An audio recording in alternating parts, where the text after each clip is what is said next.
Muitíssimo bem-vindo, bem-vinda ao Descomplicando a Bariátrica. Você já sabe que esse canal traz todas as informações que você tem sobre cirurgia, que você precisa ter, aliás, sobre cirurgia bariátrica e sobre saúde, porque aqui a gente traz profissionais extremamente qualificados e ao meu lado, não preciso nem falar, né, gente? Dr. Mário Flamini, esse grandão da cirurgia bariátrica, quer dizer, não só da cirurgia bariátrica, né, doutor? Eu sei que tá falando. Ele é tímido, gente. Eu sou tímido. No começo só. Depois nossa convidada aí pode falar um pouquinho sobre essa timidez aí. Mas é mais difícil, né? Pra mim é muito mais fácil eu fazer a cirurgia do que falar assim em público, né? Mas com um cara desse do lado aqui a gente fica mais tranquilo. É nada. O segredo é o nosso bate-papo. E, gente, ó, antes da gente apresentar nosso convidado, eu quero pedir aquele favorzinho.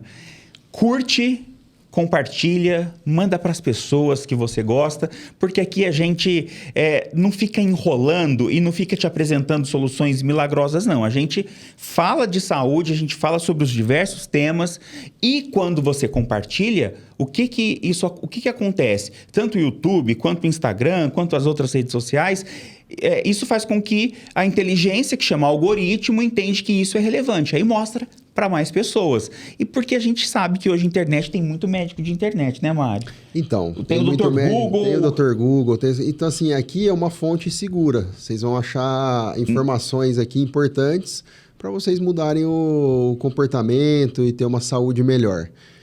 Hoje... A gente está recebendo aqui a doutora Giovana Fiode-Coll. Ela é psiquiatra pela FAMERP, especialista em transtornos alimentares pela USP, é professora universitária, dá aula na FACERES, que é uma faculdade de medicina aqui de Rio Preto, e também na FAMERP, que dispensa comentários, é uma das melhores faculdades de medicina do país. Doutora, seja muito bem-vinda. Muito obrigada, é um prazer estar aqui com vocês para falar de algo tão importante, né, que é a saúde. É isso aí. Então, assim, ó, antes da gente começar o nosso papo sobre o transtorno alimentar, muita gente pergunta assim, qual que é a diferença? Eu vou no psicólogo ou no psiquiatra? Como que a gente pode diferenciar o trabalho de vocês? Os dois são fundamentais, né? Mas como que a gente pode diferenciar os dois? Perfeito. Essa realmente é uma dúvida muito comum, né, entre as pessoas, muito frequente. E o psicólogo e o psiquiatra são profissões que trabalham muito juntos, né? Que uma vai complementando a outra. Então, assim, resumindo, o psicólogo ele tem uma formação em psicologia e ele trabalha, né, por vários instrumentos relacionados a acolhimento, né, a conversa, justamente instrumentalizar, né, o paciente ali para ajudar ele a lidar com as situações, né, aversivas da vida, né, do cotidiano. O psiquiatra já tem uma formação médica, né, e depois ele faz uma pós-graduação ou uma residência médica em psiquiatria. E a gente tem como, né, fazer a prescrição de medicações, né, e também atuar como psicoterapia, né, se for o caso. Isso depende de cada psiquiatra, né? Mas o que eu costumo falar para as pessoas que têm essa dúvida? Porque outra dúvida comum é a pessoa pensar, quando eu estou com algum problema, algum sintoma, quem eu procuro primeiro, o psiquiatra ou o psicólogo?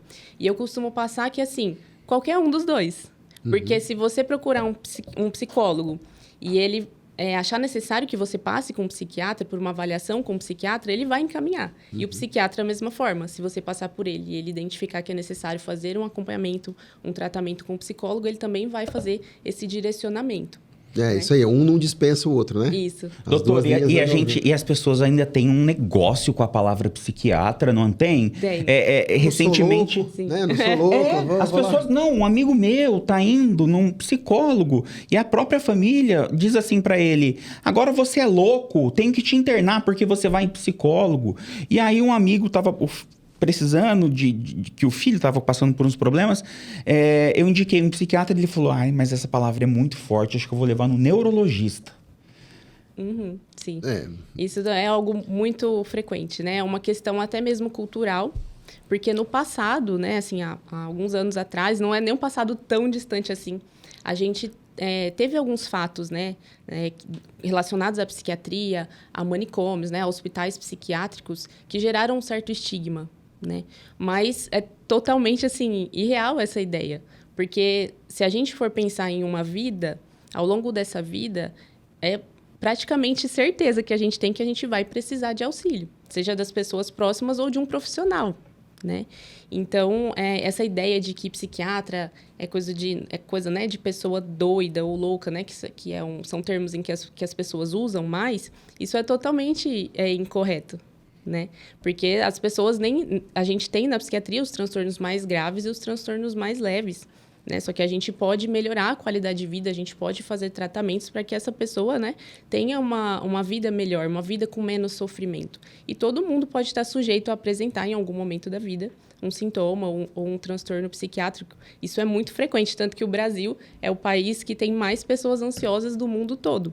Então, eu acho que a cada 10 pessoas que a gente encontrar, pelo menos 6 terão sintomas aí de ansiedade, por exemplo. E por que você acha que tá assim, essa epidemia toda aqui?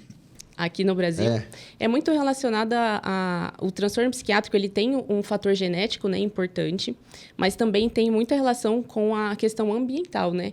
A etiologia, ela é multifatorial.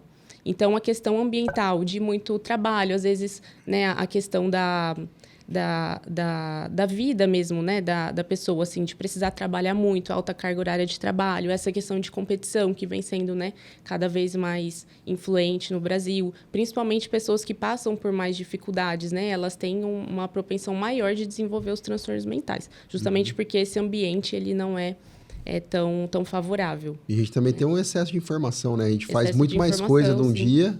Com certeza. Acho que hoje em dia a gente faz coisas que o pessoal fazia uma semana, a gente resolve um dia. E a gente se cobra por fazer. Doutora, você sabe que... eu vou falar de mim porque...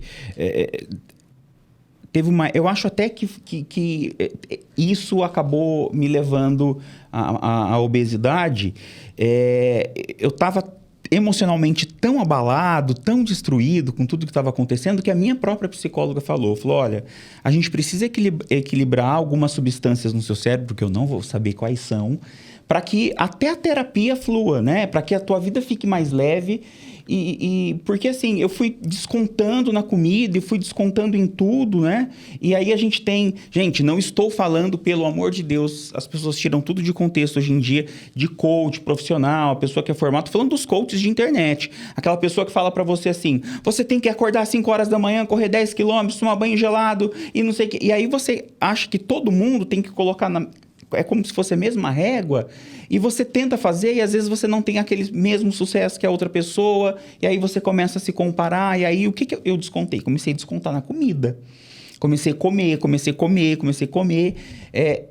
Isso seria uma compulsão alimentar? Então, a compulsão alimentar, né, se a gente for entrar nesse aspecto agora, para a gente fazer um diagnóstico de compulsão alimentar, a gente precisa de alguns critérios, né? Porque a gente tem, de um lado, uma situação relacionada, né, à disfunção ali alimentar, a um sofrimento, às vezes, a descontar as emoções, né, na comida. Isso a gente chama mais para um comer emocional. E a gente tem a compulsão alimentar, né, propriamente dita, e o transtorno da compulsão alimentar, né, que quando esses episódios de compulsão, eles são recorrentes e frequentes, né? Então, se a gente for falar do diagnóstico de compulsão alimentar, do transtorno de compulsão alimentar, a gente vai ter episódios, que é pelo menos uma vez por semana durante 3 meses, em que o indivíduo ele come uma grande quantidade de alimento. E um fato super importante para o diagnóstico é ter a sensação de perder o controle, porque a palavra compulsão significa justamente isso, não conseguir parar, né? Ou perder o controle sobre o que está comendo. Né? Então, às vezes, não consegue ter aquela percepção de saciedade ali no momento e interromper, né, aquele movimento de comer e acaba comendo grande quantidade. Associado a isso, né, essa dificuldade de controlar o que se está comendo, a gente tem sentimento de culpa, sentimento de vergonha, comer muito rápido ou, às vezes, comer sem fome, né, essa grande quantidade de alimento. A gente tem na psiquiatria dois manuais diagnósticos que a gente usa. Um é o DSM, né, que é americano, e o Código Internacional de Doenças, que é aqui do Brasil. E o CID-11, né, que é o mais recente, ele trouxe algumas mudanças em relação ao diagnóstico da compulsão alimentar, do transtorno de compulsão alimentar, que ele não trouxe esse caráter tão objetivo, porque o DSM é de 2013, né, que foi incluído, na verdade, o transtorno de compulsão alimentar foi incluído em 2013 como diagnóstico, então é recente, né? Ele já era estudado desde 1960, mas como diagnóstico em si foi em 2013. E aí, o DSM, ele traz um componente objetivo, ou seja, a pessoa tem que comer uma quantidade mesmo de comida muito maior do que outras pessoas comeriam naquela mesma situação. O CID-11 já trouxe algo mais atualizado, que seria algo mais subjetivo. Ou seja, se aquela pessoa ela percebe que aquela quantidade que ela comeu foi maior do que ela costuma comer e ela percebeu que ela não conseguiu controlar, isso já enquadraria uma compulsão alimentar. Então, não precisa ter aquela objetividade de ser uma quantidade enorme, sabe? A pessoa vai lá e pesa, né? Não, então, até 2 quilos eu posso comer 1,999 kg, então não sou compulsivo. Eu acho que assim é muito mais lógico mesmo. Muito mais lógico. E a gente tinha uma ideia, né? Até muitos profissionais têm essa ideia de que para ser uma compulsão alimentar, a pessoa tem que comer assim uma quantidade assim, né, exagerada, tem que comer alimentos misturados, doce com salgado. Aquilo que a gente vê aquelas séries americanas, isso, né? Tem que ser daquela forma.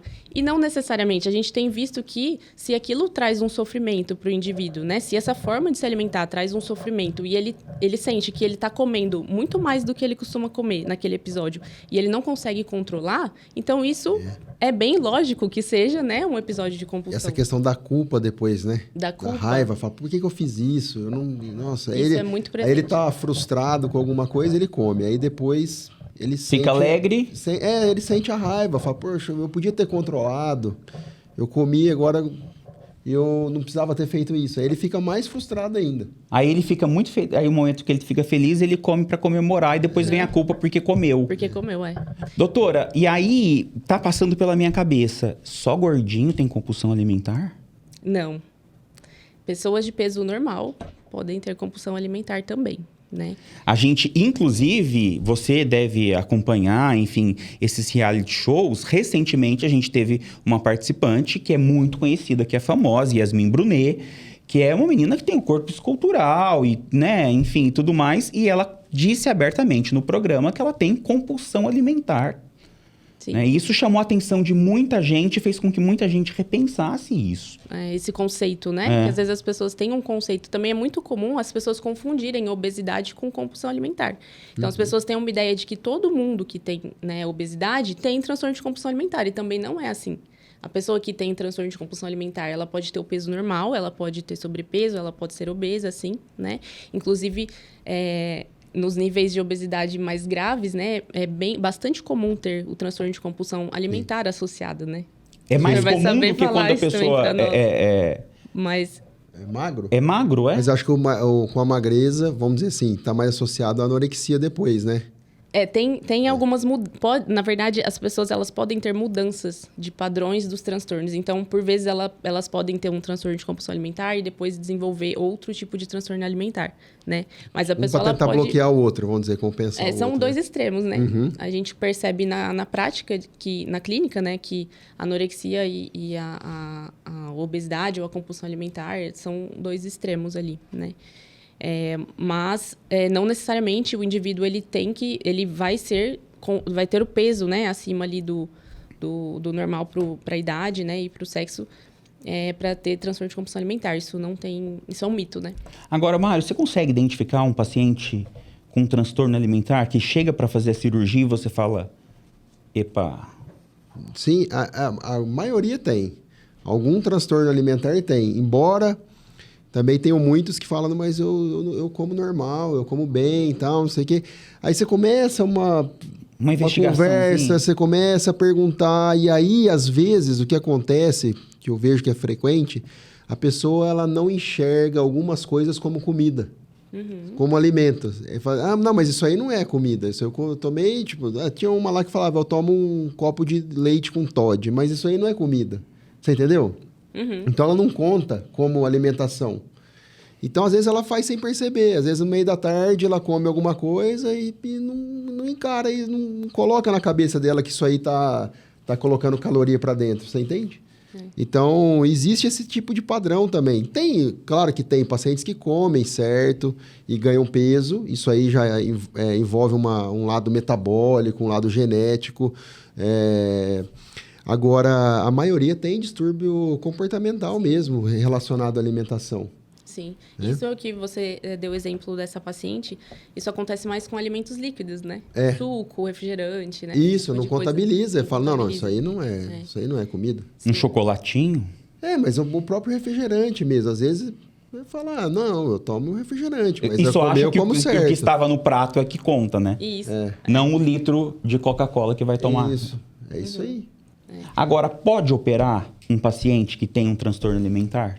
Então, não é que ele não pode operar, mas ele tem que ser compensado antes, ele tem que entender o transtorno dele antes. Tem que passar por todo um tratamento? Sempre. Então, assim, a cirurgia, a gente fala assim, ela é um último recurso que a gente usa. E para chegar na cirurgia, o paciente ele tem que estar compensado. Então, por isso que é importante. Às vezes a pessoa fala, mas a psicóloga me brecou. E fica com raiva da psicóloga porque a psicóloga brecou. Aí parece que o profissional está querendo só ganhar a consulta. Então, eles vão lá só para pegar a cartinha para o convênio aprovar. Mas é um risco. Então, se a psicóloga brecou e acha que tem que segurar um pouquinho mais, ou tem que ir para um psiquiatra para ele usar uma medicação, compensar isso aí, é para que o paciente entenda que ele tem um problema mais grave e que ele precisa compensar para isso não se tornar uma doença pior depois que faz a cirurgia. Porque a cirurgia ela muda várias coisas no corpo, ela vai mudar o comportamento, ela vai mudar o jeito de viver, o jeito de comer. Então, se a emoção dela, se eu estiver falando bobagem, você me corrige. Não, perfeito. Se a emoção dela ela é descontada ali na comida, ou ela tem uma relação próxima com a comida, na hora que a gente fazer o paciente comer menos, para onde que ela vai canalizar essa emoção toda? É o que acontece na maioria das vezes, né? O direcionamento desse impulso, né? Dessa dificuldade ali de comportamento para outra coisa. Então, às vezes, ela não consegue mais, né, se alimentar com aquela frequência, aquela quantidade de antes, mas o que ela vai fazer com aquele sentimento, que muitas vezes tem a ver com um sentimento de vazio, né? Sim. Que era preenchido pela comida, né? Pelo comportamento E aí seria alimentar. o comer emocional? Que a senhora falou? Sim. Pode ser o comer emocional. Senhora, você é tão jovem, gente. Imagina. Pode ser um comer emocional ou um transtorno de compulsão alimentar, né? Depois eu vou falar O que é comer melhor. Emocional? Só me explica melhor isso. Porque, Deixa eu assim, esclarecer. já me falaram que tem aquela a fome e a fome emocional. Isso. É essa a diferença? Isso. Deixa eu tentar resumir. O comer emocional, como que a gente poderia descrever?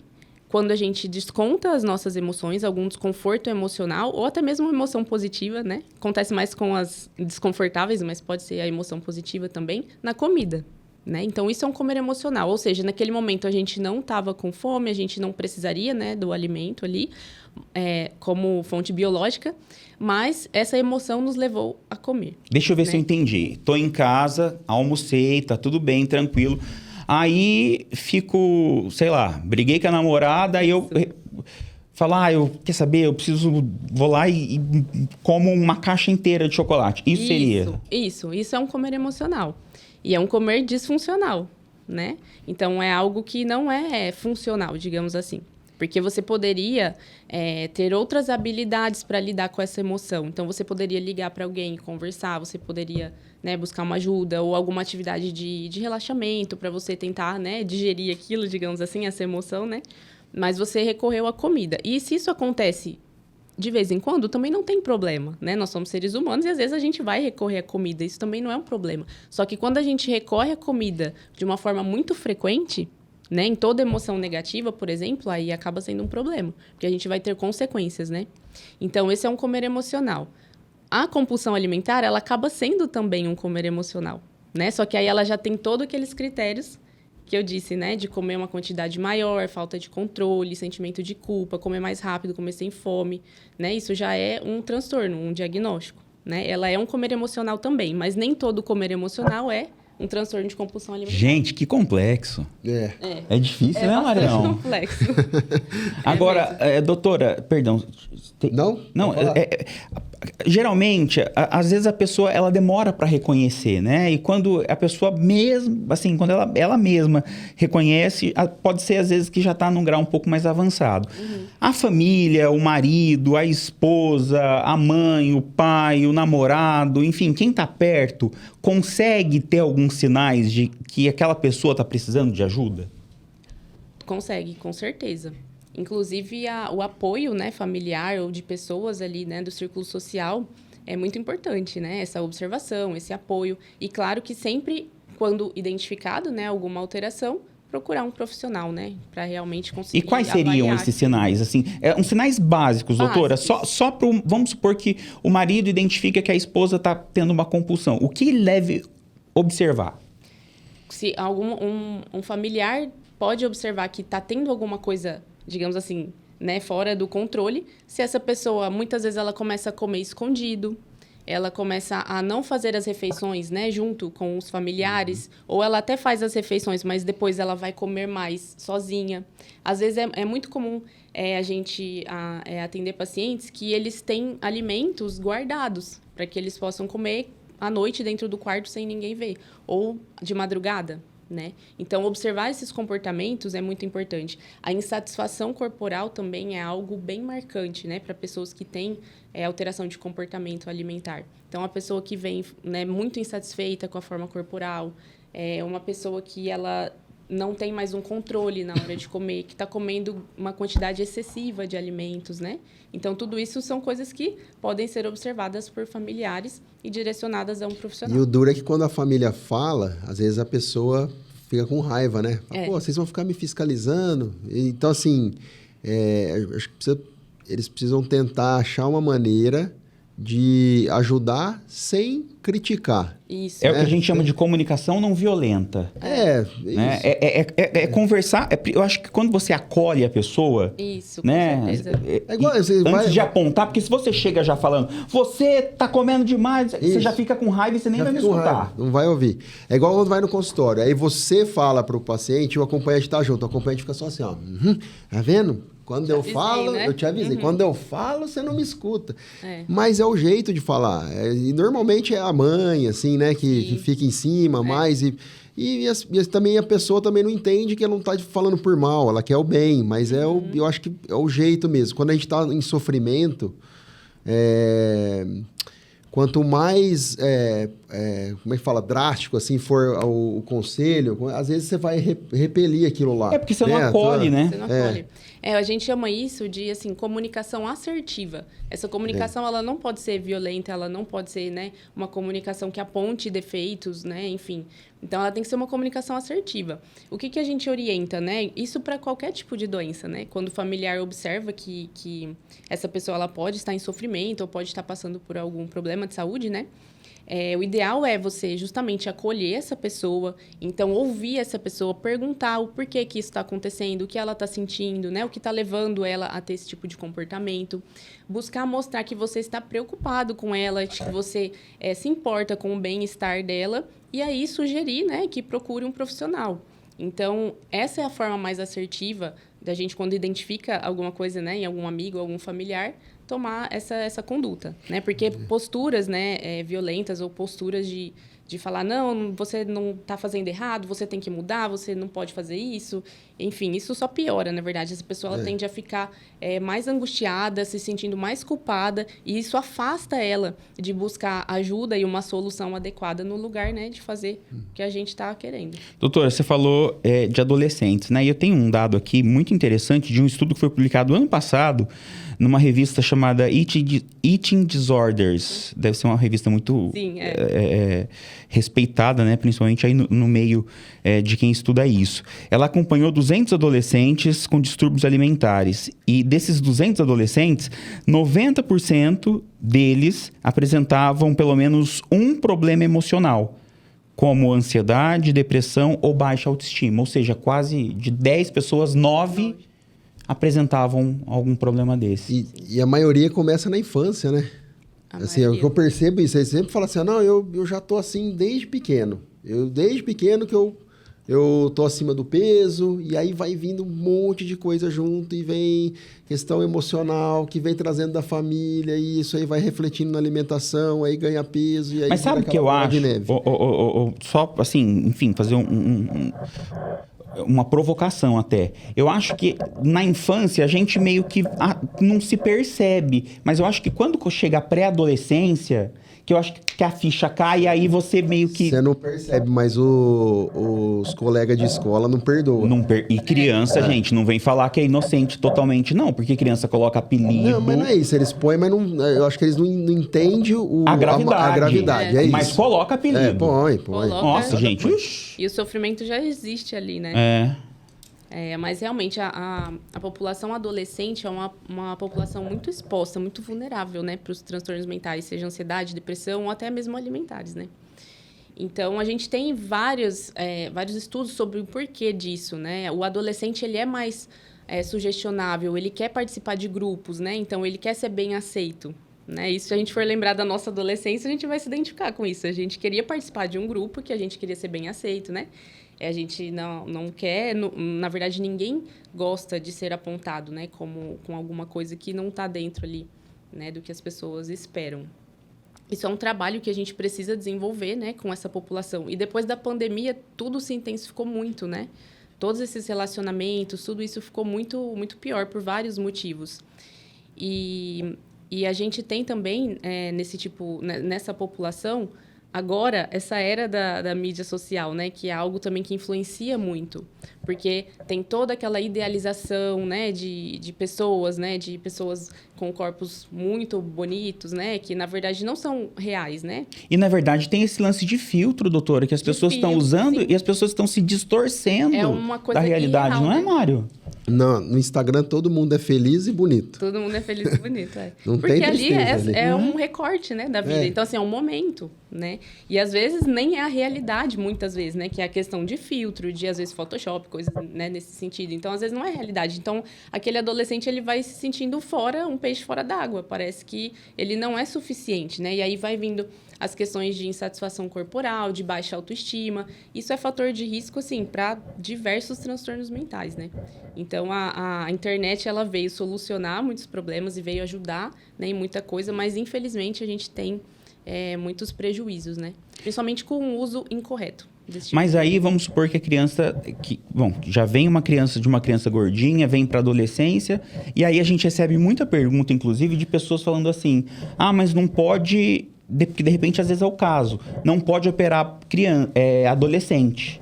Pode operar ou não pode operar? O que é aconselhável fazer nesse caso? Pode operar, mas ele precisa de um bom suporte emocional, um bom suporte psicológico, porque um adolescente ele não tem ainda uma formação psicológica, assim, você entendeu? Então, assim, ele não está desenvolvido ainda. E aí, uma mudança drástica dessa numa cabeça que ainda não está desenvolvida pode ser, assim, bem prejudicial mesmo. Então, a gente tem que pôr na balança, pesar realmente qual é o momento que a gente deve fazer e o que está pior. Se é o risco da obesidade ou se é um risco psicológico. Às vezes, se ele não é uma pessoa que tem como a gente diz assim, um desenvolvimento ainda intelectual...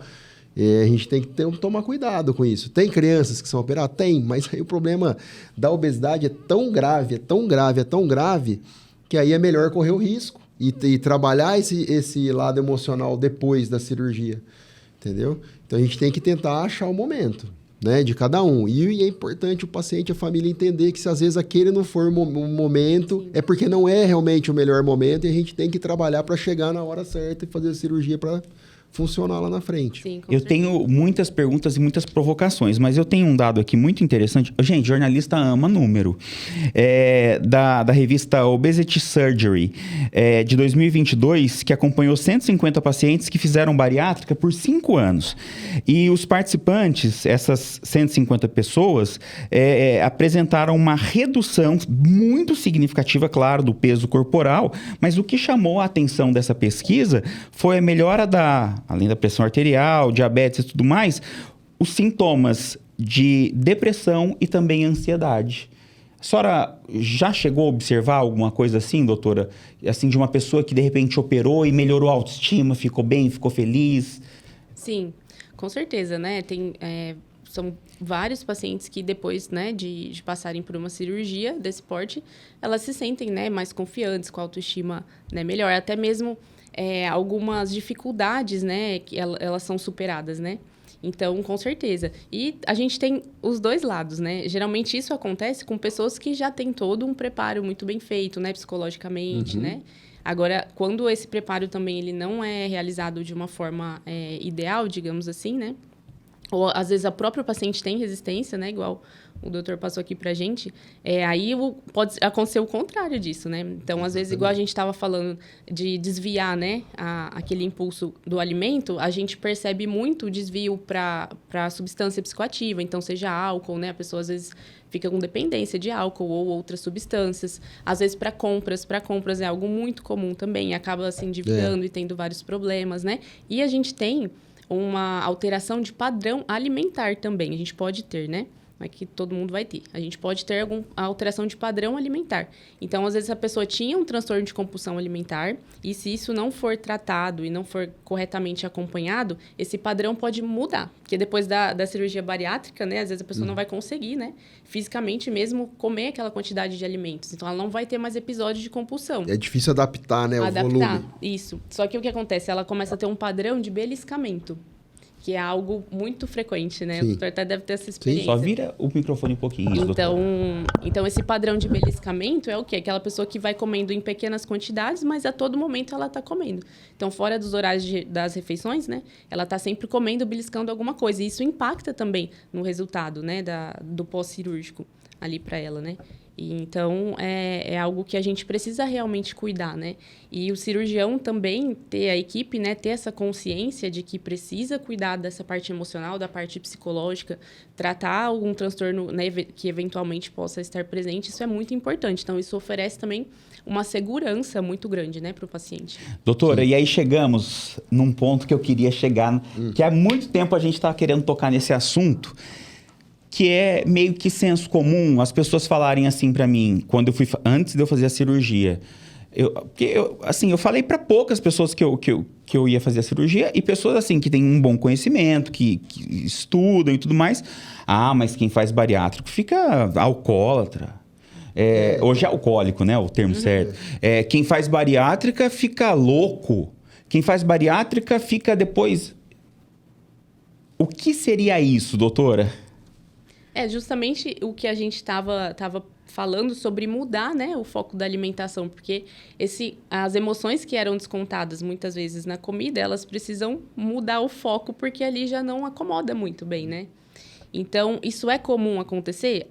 É comum acontecer, mas isso acontece principalmente em pessoas que não têm esse acompanhamento psicológico. Mas não é porque a bariátrica fez isso nela. Não, a questão já emocional, né? Que já estava presente. É o que eu costumo dizer é o seguinte, fala assim pro paciente, hoje você está em desequilíbrio, né? Por quê? A tua vida não está certa, você tem teus problemas, você é ansioso. A maioria fala, eu sou ansioso. Tá. Então, depois que operar, você vai trocar o emprego? Você vai mudar o jeito de trabalhar? Sim. Você vai mudar a família? Os seus problemas eles vão continuar iguais. Só que a tua forma de descontar isso aí vai ser outra, não vai ser mais a comida. Então, por isso que é importante o trabalho psicológico. Tem que ter acompanhamento. Você tem que fazer um acompanhamento e não é só aquelas consultinhas que faz ali antes da cirurgia e depois, ali, os primeiros meses, tudo. Você tem que fazer um acompanhamento sempre. É um acompanhamento, justamente, né? Porque imagina problemas emocionais que eles vêm de muitos anos. Não é um ano atrás. Isso. Então, é muito tempo de vida, tá falando né? da infância. Anos, imagina né? a pessoa com 40 anos. Está desde pequeno, está sofrendo. E aí, de repente, opera. E aí, não busca mais, né? Esse mundo, auxílio. Aí, para de fazer o acompanhamento multidisciplinar, aí para de fazer a terapia, por exemplo, né?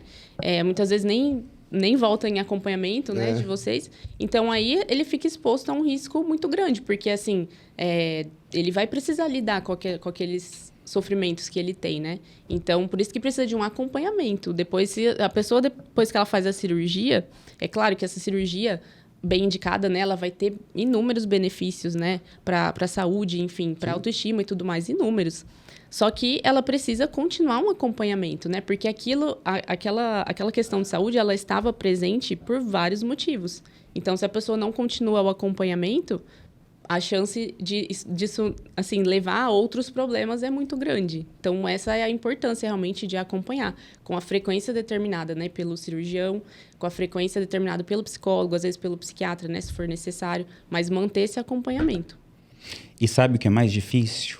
reconhecer que precisa de ajuda.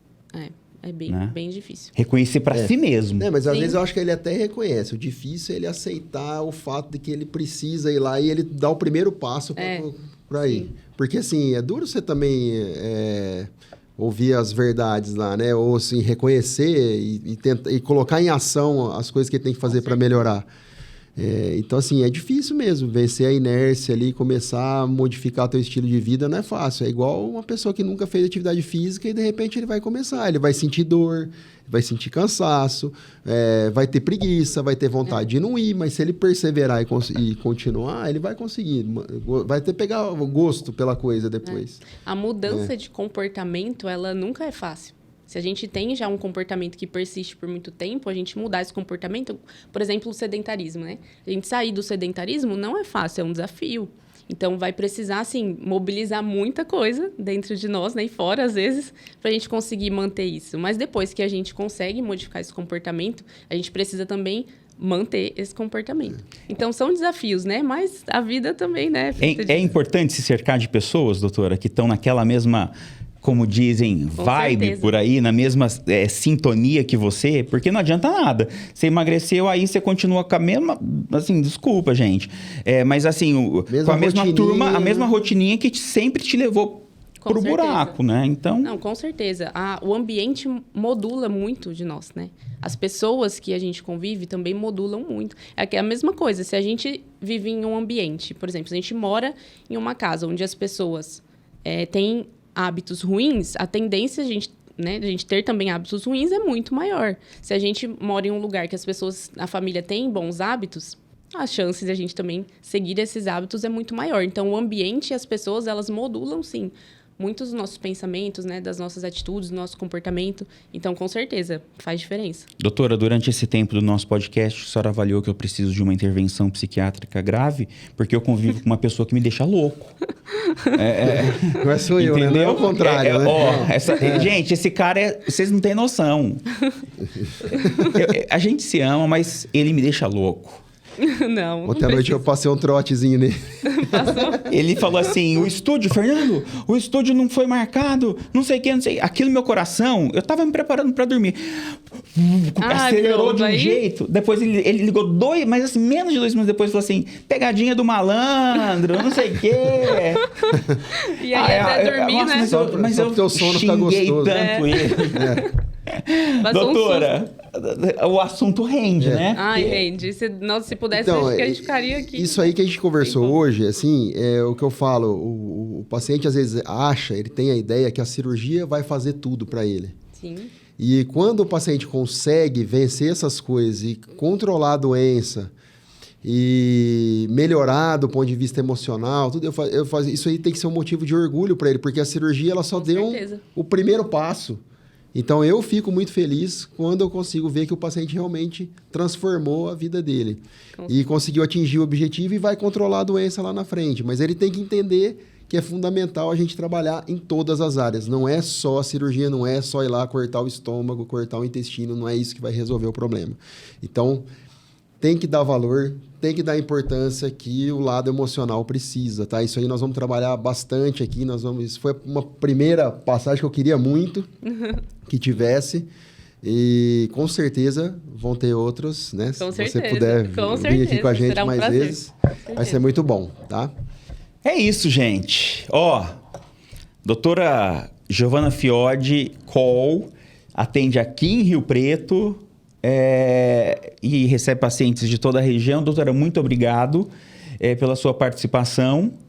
E você, se tiver alguma dúvida, mande pra gente aqui embaixo. É só você digitar a sua pergunta, a sua dúvida, que a gente vai, de repente, num próximo episódio com a doutora Giovana, esclarecer todas as dúvidas, porque a gente sabe, gente, o assunto, como diz a minha mãe, tem pano pra manga. O assunto rende, né? Eu que agradeço vocês pela oportunidade, pela participação de um tema tão importante assim, né? Eu adoro falar sobre isso, eu adoro trabalhar com isso e encontrar pessoas que também, né, como vocês, estão dispostas, né, a realmente ajudar de uma forma completa, né? O paciente ou quem busca a nossa ajuda, isso é muito importante. A gente que agradece, né? Isso aí. Valeu, parceiro, por mais uma. E Antes da gente encerrar, por favor, deixa o seu like, curta, comenta, compartilha e envia para todo mundo que você conhece. E até a próxima semana. Tchau, gente. Até mais.